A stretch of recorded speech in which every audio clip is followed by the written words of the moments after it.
చాలా సార్ లేని జీవితం మాకే కష్టంగా ఉంది, దూరంగా ఉండే మాకే. మీకు ఎలా ఉందా అని అడగలేకపోతున్నాను. అదే చాలా అనమాట. అది ఇంకా మీకు తెలియదే ఉంది అంటే ఆ కృష్ణరాజు గారితో మా ఇద్దరు ఆ బాండింగు. అవును, అంటే ఆయన లేకుండా ఒక సెకండ్ కూడా నేను ఉండలేను అని అనుకుంటేదాన్ని జీవితంలో. కానీ జీవితమే అన్నీ నేర్పిస్తుంది. అవును, ఎందుకంటే పిల్లలు వాళ్ళందరూ ఉన్నారు. కృష్ణరాజు గారు కూడా అలా నేర్పారు నాకు. అంటే మన తర్వాత కూడా మనం ఉండాలి అన్నట్టుగా ఆయన.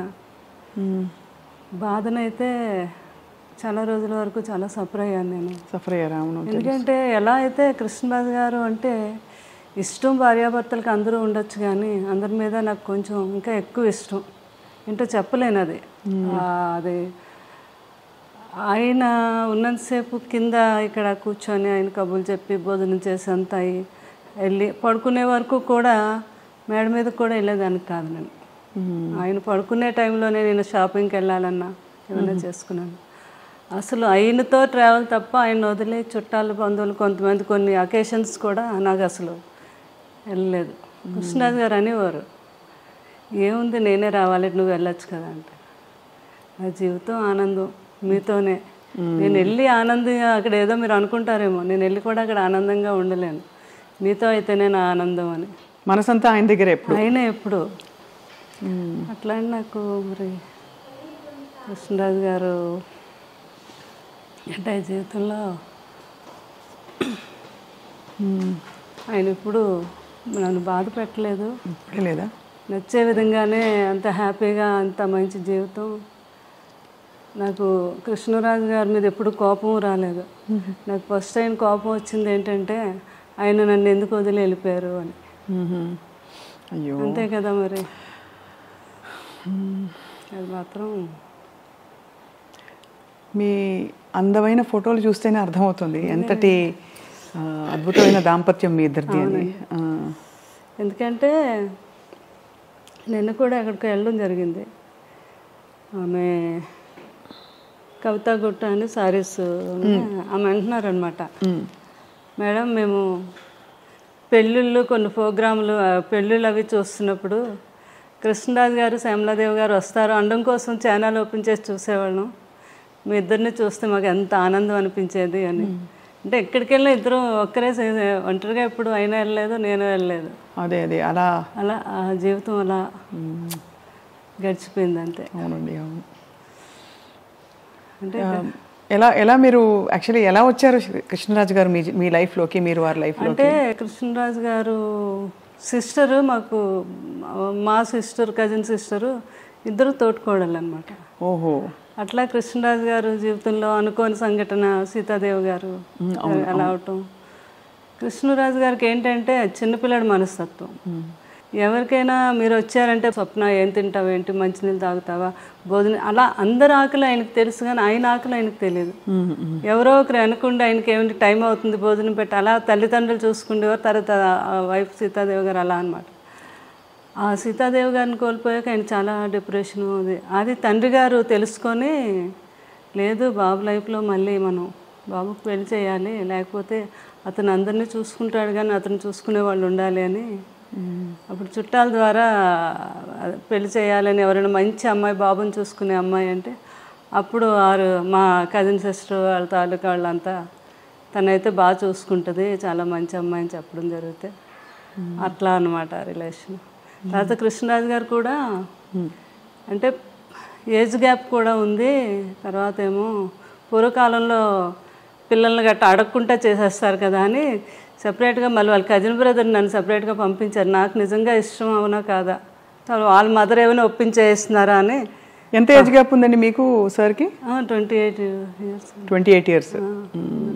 కానీ ఎవరికి ఎప్పుడు ఆ గ్యాప్ అనిపించలేదు, అసలు ఎప్పుడు అనిపించేది.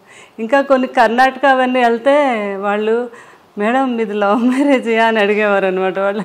అలాగే అంటే ఫోటోలు చూస్తే అలాగే అనిపిస్తుంది ఇప్పుడు చూసిన. అదే అట్లా పాపం అన్నీ తెలుసుకొని మా మామగారు కూడా చాలా హ్యాపీగా నా కోడలు బాగా చూసుకునే కోడలు వచ్చింది కొడుకుని అని. అది అనమాట. ఏం వండి పెట్టేవారు సార్కి ఎక్కువ ఇష్టమైన కూరలు? కృష్ణరాజు గారు ఇంకా నాన్ వెజ్ అంటే ఆయనకి మహా ఇష్టం కదండి. ఎక్కువ నాన్ వెజ్ ఇష్టపడేవారు అయితే? అంటే కృష్ణరాజు గారికి అన్నీ ఇష్టం. వెజిటేరియన్ ఎంజాయ్ చేసేవారు. ఏదైనా ఫుడ్ ఎంజాయ్ చేసి ఆయన తినటం అందరికీ పెట్టడం అంటే చాలా ఇష్టం ఆయనకి. ఫుడ్ అన్నీ నాన్ వెజ్లు ఎన్ని రకాలు ఉన్నాయి అన్నీ. ఇంకా తర్వాత కొన్ని స్లోగా తగ్గించడం. బాగా తినేవారు కదా, తర్వాత డైట్ అని కొంచెం కొన్ని నాన్ వెజ్ ఎక్కువ తినేవి, కొంచెం క్వాంటిటీ తగ్గించి తినేవారు. ఎవరైనా ఫ్రెండ్స్ అడిగారు, కృష్ణరాజు గారు మీరు ఎంత బాగా తినేవారు, ఏంటి ఇప్పుడు తగ్గించమంటే 7 జన్మలు సరిపడగా తినేసాం, ఇప్పుడు తగ్గిస్తే ఏం కాదులే అనేవారు అనమాట. అట్లా ఫుడ్ లాస్ట్ వరకు కూడా ఆయన జీవితంలో ఎప్పుడు డైట్ అంటే తెలియదండి. కృష్ణరాజు గారికి ఇష్టం లేదు ఎవరైనా చేసినా కూడా. ఆఖరికి అబ్బాయి ప్రభాస్ని కూడా, బాబు నువ్వు అసలు డైట్ చేయొద్దు, బాగా తిను, కాకపోతే క్యాలరీస్ బర్న్ చేసుకో అని చెప్పేవారు అనమాట. ఆ టైంలో లాస్ట్ వరకు ఆయన ఆ స్ట్రెంత్ అలా. సార్ వెళ్ళిపోయే ముందు ఎప్పుడు కలిశారు ప్రభాస్ గారిని? అసలు మీరు కోవిడ్ వచ్చాక బయట కలవటం తక్కువైంది కదా. ఎవ్రీ వీక్ బాబు వచ్చి ఇక్కడే కూర్చుండేవారు. అంటే పెదబాజీకి ఎప్పుడూ చుట్టూ మనుషులతో అంతమందితో ఎప్పుడూ అలవాటు. సడన్గా నాకేమో చాలా భయం అనమాట. అసలు ఎవరిని రానియటం కానీ, తలుపులు కూడా కొన్ని రోజులు వేసేసి ఎవరిని అసలు రానియలేదు. చాలా కేర్గా చూసుకున్నాను. అంటే ఆ సంఘటన మీకు తెలుసు కదా, ఆ టైంలో ఎవరైనా ఏదైనా అనుకోకుండా ఏదైనా జరిగినా భార్యని చూడలేరు, పిల్లల్ని చూడలేరు, ఫ్యామిలీని చూడలేరు. అలాంటి సిచ్యువేషన్ ఎవరికి రాకూడదు జీవితంలో.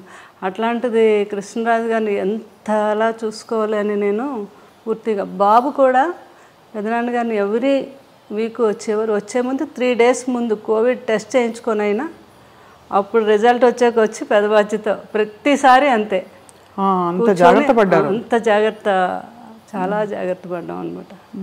అలాగే ఇంకా బోర్ కొట్టేస్తుంది నాకు, ఏం పర్లేదండి వారు ఆయన అయితే.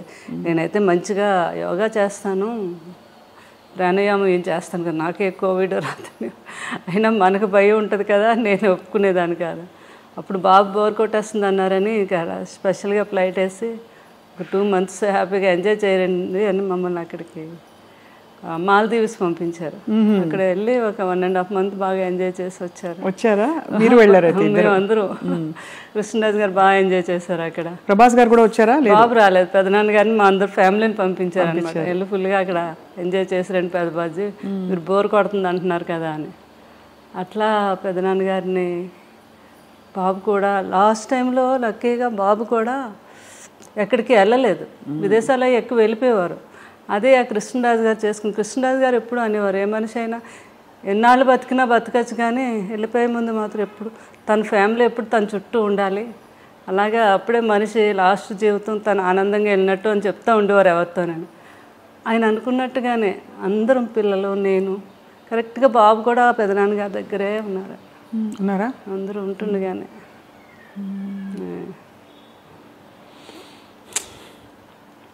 ఎంత మీరు మీ వివాహం అయ్యే టైంకి సార్ ఆల్మోస్ట్ బాగా పెద్ద స్టారా సినిమాలో కదా? అంతే కదా. ఆ తర్వాత వారి స్టార్డమ్ గురించి అప్పుడు మీకు తెలుసా? ఇంత పెద్ద స్టార్ అసలు చేసుకోవడం ఎందుకు. నాకు మెయిన్ కృష్ణరాజు గారు మా మదరాలు చెప్పేవారు అనమాట. ఆయన సినిమా యాక్టర్ కాదు, బయట కూడా చాలా గొప్ప వ్యక్తి. ఎంతోమందికి ఆయన సహాయం చేయటం, ఎవరైనా పెళ్ళిళ్ళు చేసుకోవాలన్నా చేయటం, వరద బాధ్యతలకని. అది నాకు బాగా ఆయన అప్పటి నుంచి ఆయన అంటే నాకు చాలా ఇష్టం అనమాట. ఆ ఇష్టం మీద పెద్దవాళ్ళు వీళ్ళందరూ అన్నా కూడా మెయిన్ నేను ఒప్పుకొనే చేసుకున్నాను కృష్ణరాజు గారు. పెద్దవాళ్ళని ఎవరన్నారు అంటే ఇంట్లో వాళ్ళనా? మా అమ్మగారు అన్నారు. ఎందుకంత పెద్ద వయసు తేడా కదా, కొంచెం ఉంటుంది కదా మదర్కి, ఎవరికి ఉంటుంది గ్యారెంటీ అంటే మాత్రం లేదు నేను ఏమైనా కృష్ణరాజు గారిని చేసుకుంటాను ఆ ఇష్టం మీద. అది ఆయన వ్యక్తిగతంగా కూడా నా గురించి తెలుసుకొని చేసుకున్నారు. తన నిజంగా నన్ను ఇష్టపడుతుంది అని వాళ్ళ కజిన్ వచ్చి చెప్తే అదే అండి చాలా అంటే గొప్ప విషయం. వారి అంటే ఆల్మోస్ట్ మీకు అంత వయసు వ్యత్యాసం వల్ల మిమ్మల్ని చిన్న పాపలా చూసుకుని ఉంటారేమో, చిన్నపిల్లలాగా. అంటే నన్ను చిన్నపిల్లలు అలా అంతకన్నా ఎక్కువగా ఆయన నేను పిల్లాడిలా చూసుకున్నాను. అది తల్లిలా చూసుకున్నారు మీరు, అంత వయసు వ్యత్యాసం. ఎవరు వచ్చి అడిగినా మా 3 పిల్లలతో పాటు 4 పిల్లలు అనేవారు, 4వ వాడు నేను అని. అలా అంత బాగా ఆయన్ని ఇక్కడికి వెళ్ళిన ఫుడ్ అని అదని అంటే ఆయన వదిలే ఎప్పుడు ఎక్కడికి అంటే ఆయనకు భోజనం కుదురుతుందో లేదో, ఆయనకి ఇది అంత ఎవరో ఏదో అనుకుంటారేమో అనేది లేదు. నాకు కావాల్సింది ఏంటంటే ఆయన బాగు నేను చూసుకోవాలి, అదొక్కటి ఆలోచించేదాన్ని నేను ఎక్కువగా. మీరు క్యారియర్ కట్టి పంపించేవారా షూటింగ్లు అన్నిటికీ?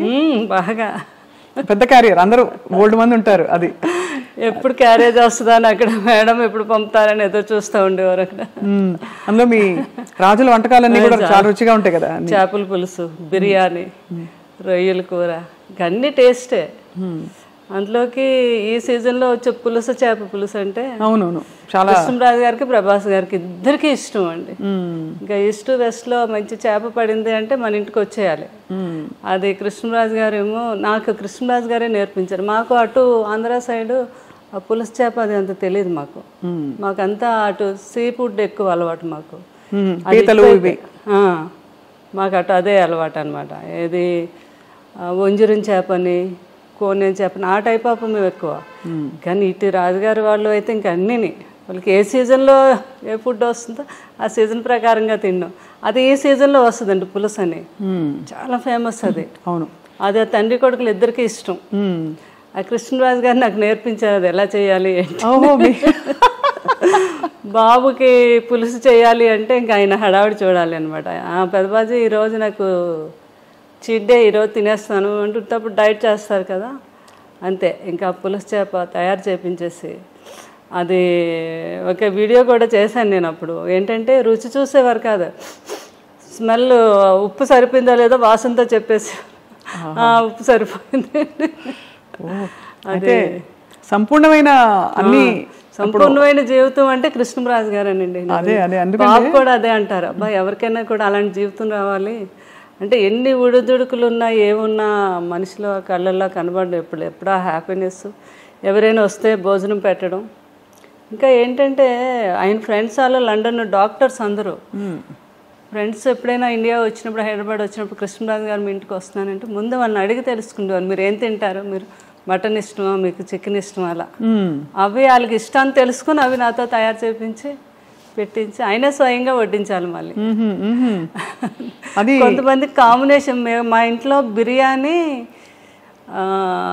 పులావ్ రసం అంటాం, రసాన్ని కూడా ఒక స్పెషల్గా చేస్తాం.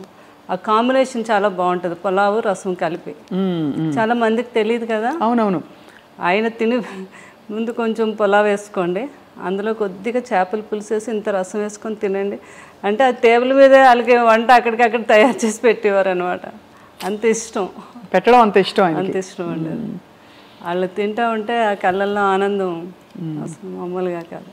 సో శ్యామలాదేవి గారు మీకు అంత ఇష్టపడి, మీరు అంటే మీరు అరేంజ్డ్ అయినా కూడా పెళ్ళి ఒకలా చూస్తే ఇష్టపడి చేసుకున్నట్టే మీరు, ఎందుకంటే మీరు వారి పరిస్థితి నుంచి ఇష్టము అన్నీ లేదు, నాకంటే పెద్దవారైనా నాకు ఇష్టం అని చేసుకున్నారు. వారు కూడా మీ గుణం తెలుసుకుని చేసుకున్నారు కదా. మీకు ఏం కొని పెట్టారు పెళ్ళయ్యాక? అలా ఉండేదా షాపింగ్, లేకపోతే మీరే వెళ్ళి చేసుకోవడమేనా? నా ఇష్టం అనమాట, నాకు ఏది కావాలన్నా. ఫస్ట్ టైం మాత్రం నా మ్యారేజ్ అయ్యాక కృష్ణరాజు గారు ఢిల్లీ వెళ్ళారు. ఢిల్లీ వెళ్ళాక వస్తున్నప్పుడు అక్కడ డ్రైవర్ని అడిగారండి, ఇక్కడ మంచి షాప్స్ అవి ఉన్నాయి, మేడం చీరలు కొని పెట్టుకోవాలి. ఫస్ట్ టైం అక్కడ సౌత్ ఎక్స్ బాగా ఫేమస్, అన్ని బ్రాండెడ్ షాప్స్ ఉంటాయి. అక్కడికి వెళ్ళి 2 సారీస్ కొని తెచ్చారు ఫస్ట్ టైం. అవి ఒకటేమో 25,000, ఇంకొకటేమో 15,000 అనమాట. నీకు నచ్చాయి చీరలు, లేకపోతే నెక్స్ట్ మనం వెళ్ళినప్పుడు వాడు చెప్పాడు, మేడంకి నచ్చకపోతే 15 days వరకు టైం ఉంది, వచ్చాక మార్చుకోవచ్చు అని చెప్పారు. నాకు చాలా హ్యాపీ అనిపించింది ఫస్ట్ టైం ఆయన చీరలు కొని తీసుకురావడం. అలా దాచుకున్నాను ఇప్పటికీ కూడా సారీస్, ఆయన ఫస్ట్ టైం కొని తెచ్చారు. అవునా? అవును కదా, అంతకంటే అది అద్భుతమైన జ్ఞాపకం. అవునండి. అది ఆయనకి విదేశాలు అది వెళ్ళినప్పుడు అప్పుడు ఫారెన్ సామాన్లు, ఫారెన్ వెళ్తే కొన్ని తేవటం, ఇక్కడ ఇవ్వటం, అది పెద్ద గొప్ప కదండి ఆ రోజుల్లో. అవును, కృష్ణరాజు గారు ఎక్కువ వెళ్ళేవారు లండన్. అది ఏ సంవత్సరం ఇది అంటే లండన్ వెళ్ళింది ఎక్కువ ఫారెన్ ట్రిప్స్? కృష్ణరాజు గారు చాలా అప్పుడు ఫస్ట్ సీతాదేవి గారు ఉన్నప్పటి నుంచి అలవాటు అంటండి. లండన్ వెళ్ళి 1 month సమ్మర్ వస్తే అక్కడ ఒక హౌస్ తీసేసుకొని 1 month అక్కడే ఉండి బాగా ఫ్రెండ్స్తో అందరితో స్పెండ్ చేసి వచ్చేవారండి.